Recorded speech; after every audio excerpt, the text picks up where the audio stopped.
Hai, ingin mengambil angka yang bercampur dengan data teks. Dan bila ada data baru, maka ketika di-refresh, akan update otomatis. Berikut cara ambil angka di Excel. Menggunakan Power Query. Pertama, pilih data yang akan diambil angkanya. Ambil menu data. Lalu ambil form tabel rank.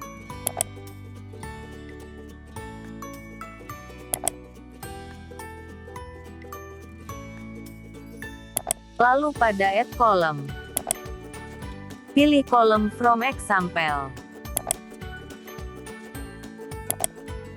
Pilih pada kolom di sebelahnya. Masukkan contoh hasil yang diinginkan, yakni berupa angka saja. Hasil membacanya, mengambil 3 suku kata dari data. Untuk itu, kita berikan contoh satu lagi, pada baris berikutnya. Dan hasil telah membacanya, untuk mengambil angka saja. Rubah terlebih dahulu datanya, yang awalnya teks, menjadi number.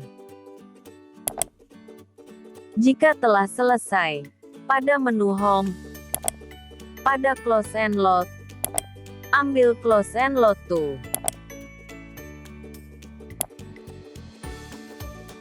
Dan pilih di sel mana tabel akan ditampilkan. Jika ada data baru,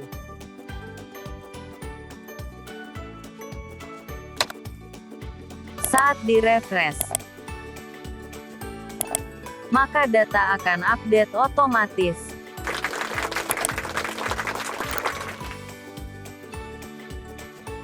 Untuk refresh, juga bisa menggunakan tombol Alt F5. Klik subscribe, dan tonton video lainnya.